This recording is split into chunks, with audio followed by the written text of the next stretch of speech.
आपकी स्क्रीन पे यहाँ पे दिखाई दे रहा है कि भाई यहाँ पे नीड लिखा हुआ है, वांट लिखा हुआ है, रिक्वायर लिखा हुआ है, शुड लिखा है, मस्ट लिखा है और इन सब की हिंदी चाहिए है। भाई आज तक हम लोगों ने पढ़ा था कि नीड का हिंदी क्या होता है, ज़रूरत। कि जैसे मुझे कलम की ज़रूरत है तो आई नीड अ पेन, मुझे कुछ पैसों की ज़रूरत है, आई नीड सम मनी, ठीक है। अब यहाँ पे वांट का मतलब होता है चाहना। तो जैसे मैं IAS ऑफिसर बनना चाहता हूँ तो यहाँ पे हम क्या लगाएंगे, वांट लगा देंगे, ठीक है। तो इसका मतलब क्या है कि भाई चाहना का, वांट का मतलब तो चाहना, जहाँ पे चाहता वर्ड का आता हो वहाँ पे हम वांट लगाएंगे। तो लेकिन यहाँ पे क्या बता रहा है कि नीड का मतलब भी चाहिए होता है, वांट का मतलब भी चाहिए होता है। रिक्वायर, अब रिक्वायर कौन सा नया शब्द आ गया, तो रिक्वायर का थोड़ा सा आपको हम बता सकते हैं कि जब हम किसी ऐशो आराम के लिए किसी चीज़ का इस्तेमाल करते हैं यानी भोग विलास के लिए, तो हम किसका यूज करते हैं, रिक्वायर का। ये हम आपको आगे बताएंगे, ठीक है।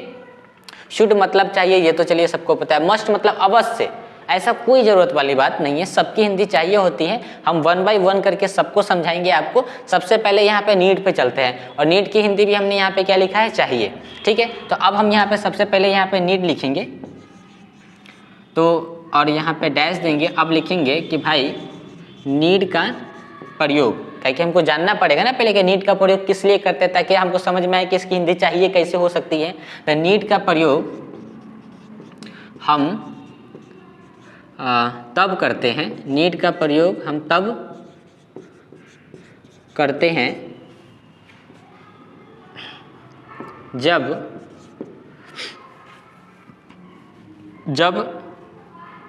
जब किसी चीज़ के बिना जीवन अधूरा हो, जब जिसके बिना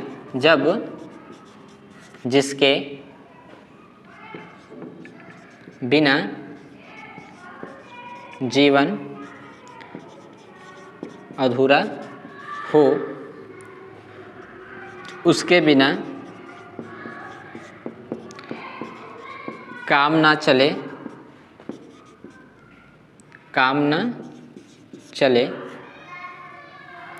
उसकी ज़रूरत हो,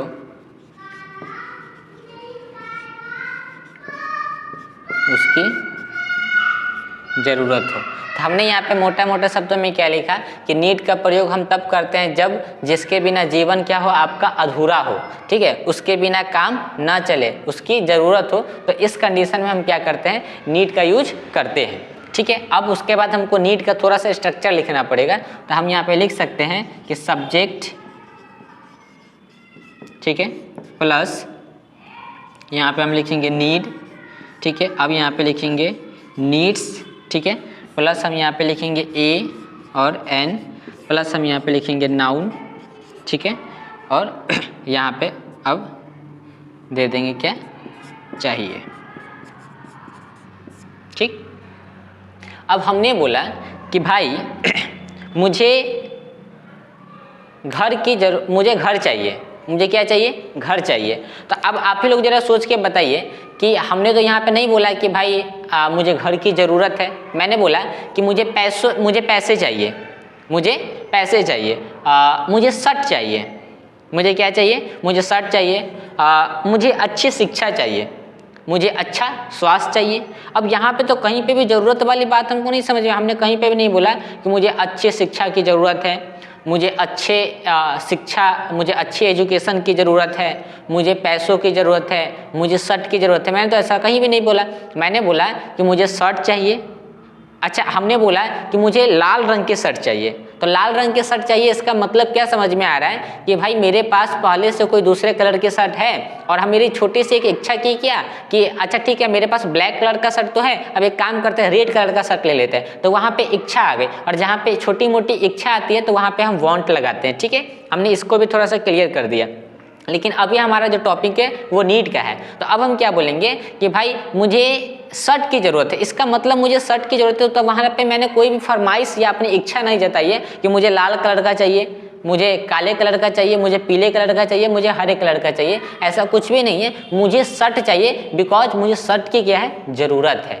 मैंने बोला कि मुझे घर चाहिए, तो मैंने तो नहीं बोला कि मुझे बंगला चाहिए। अच्छा ठीक है, मैंने ये भी नहीं बोला कि मुझे 10 मंजिला घर चाहिए। मुझे घर चाहिए क्योंकि मेरे पास रहने के लिए घर नहीं है, इसलिए मेरा जीवन क्या है, घर के बिना अधूरा है। मुझे पैसे चाहिए, मैंने ये नहीं बोला कि मुझे पैसों की ज़रूरत है, मुझे पैसे चाहिए। इसका मतलब क्या है कि पैसे के बिना मेरा जीवन क्या है, अभी कष्ट में है, इसलिए मुझे पैसों की ज़रूरत है, तो मैंने बोला मुझे पैसे चाहिए। अच्छी शिक्षा चाहिए, तो शिक्षा की ज़रूरत सबको है, इसका मतलब आपको शिक्षा चाहिए। तो ये आपको देखिए, हमने बार बार बोला कि अंग्रेजी अगर आपको सीखना है तो आपको सेंटेंस को सिर्फ पढ़ के उसको ट्रांसलेट करने से नहीं होगा, आपको सेंटेंस को समझना पड़ेगा कि वो सेंटेंस आपसे क्या कहना चाहता है, वो भाषा आपसे क्या कहना चाहती है। क्योंकि अंग्रेजी एक भाषा है, आप उसको सब्जेक्ट समझ के मत चलिए, अगर सब्जेक्ट समझ के चलेंगे तो फिर दिक्कत होगी। तो वो एक भाषा है और उस भाषा का एक छोटा सा सेंटेंस वहाँ पे लिखा हुआ है, वाक्य लिखा हुआ है, तो वो वाक्य आपसे क्या कहना चाहता है।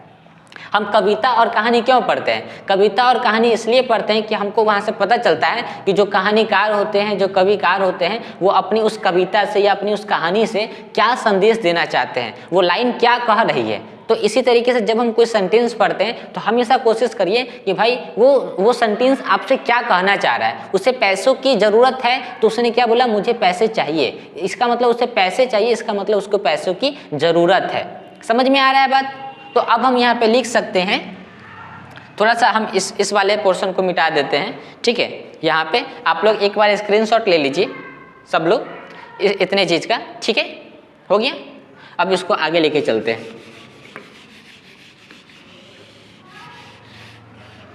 यहाँ पे आपका स्ट्रक्चर लिखा हुआ है, हमने बोला कि भाई मुझे शर्ट चाहिए, मुझे शर्ट चाहिए, तो मुझे का क्या इंग्लिश हो जाएगा आई, और आई के बाद यहाँ पे क्या है, आई के साथ में क्या लगा देंगे, नीड, ठीक है। क्योंकि आई जो है एक प्लूरल सब्जेक्ट, सिंगुलर सब्जेक्ट होने के बाद भी अपने आप में एक परफेक्शन को दिखाता है, तो इसलिए आई के साथ में हमेशा प्लूरल वर्ब भी लगाते हैं। वर्ब वाली क्लास अगर आप लोगों ने नहीं की है तो आप लोग कमेंट करिएगा, मैं एक नई वीडियो भी बना दूंगा, ऑलरेडी इससे पहले एक वीडियो अपलोड है, ठीक है। तो अब हम यहाँ पे लिखेंगे सब्जेक्ट सबसे पहले हो गया आपका आई, अब यहाँ पे हम लगा देंगे नीड, तो क्या लिख देंगे, नीड, आई नीड हो गया। अब उसके बाद प्लस बोल रहा है ए और एन और उसके बाद नाउन, तो मुझे शर्ट की जरूरत है, इसका मतलब मुझे फिलहाल अभी एक शर्ट की जरूरत है, तो आई नीड अ शर्ट, ठीक है, आई नीड अ शर्ट। तो देखिए हमने सब्जेक्ट भी लिख लिया, हमने यहाँ पे हेल्पिंग वर्ब भी लिख लिया, यानी कि मेन वर्ब जो भी होगा, ठीक है। उसके बाद हमने एन का भी यूज कर लिया, उसके बाद हमने यहाँ पे नाउन का भी यूज कर लिया। तो आई नीड अ शर्ट का हिंदी क्या हो जाएगा कि मुझे शर्ट चाहिए, मुझे शर्ट चाहिए, ठीक है। मुझे अच्छी शिक्षा चाहिए, आप बोल सकते हैं मुझे घर चाहिए, तो आप क्या लिखेंगे, आई नीड अ हाउस, मुझे घर चाहिए। मुझे पैसे चाहिए, I need money, money uncountable noun है, इसे आप गिन नहीं सकते हैं, इसलिए यहाँ पे एन का यूज नहीं होगा, ठीक है। तो अब आपको समझ में आया कि भाई शुरू से हम लोग पढ़ते आ रहे थे कि नीड का हम कहाँ पे यूज करेंगे, जहाँ पे किसी सेंटेंस में हमको दिखाई देगा कि ज़रूरत समझ में आएगा, जहाँ पे लिखा होगा कि मुझे पेन की ज़रूरत है, मुझे कलम की ज़रूरत है। अरे भाई ज़रूरी नहीं कि हर जगह पे ज़रूरत ही आएगा, कुछ जगह पे चाहिए भी आएगा, तो उस समय आपको इस चैप्टर की नॉलेज होनी चाहिए कि नीड का मतलब चाहिए भी होता है, वांट का मतलब भी चाहिए होता है, रिक्वायर का मतलब भी चाहिए होता है, शुड का मतलब भी चाहिए होता है और मस्ट का मतलब भी चाहिए होता है। आज की इस वीडियो में हमारा काम था कि हम नीड को समझे। तो नीड का मतलब क्या है कि हम नीड का यूज तब करते हैं जब हमारा जीवन किसी चीज़ के बगैर अधूरा रहता है, उसके बगैर हमारा काम नहीं चलता है, उसकी हमें ज़रूरत रहती है, तो हम नीड का यूज करते हैं। चाहे हमारे सेंटेंस के अंत में ज़रूरत आए या चाहिए आए, हमको सिर्फ ये समझ में आना चाहिए कि भाई उस चीज़ की अगले इंसान को या मुझे ज़रूरत है, तो हम वहाँ पे नीड का यूज करेंगे। और नीड का स्ट्रक्चर यही है कि सब्जेक्ट प्लस नीड और नीड्स, नीड लगाते हैं प्लूरल सब्जेक्ट के साथ में, नीड्स लगाते हैं सिंगुलर सब्जेक्ट के साथ में, एन हम अपने हिसाब से लगाएंगे वाक्यों को देख के, और उसके बाद लास्ट में क्या लगेंगे, नाउन लगा देंगे, ठीक है। आशा करता हूँ ये वीडियो आपको अच्छी लगी होगी।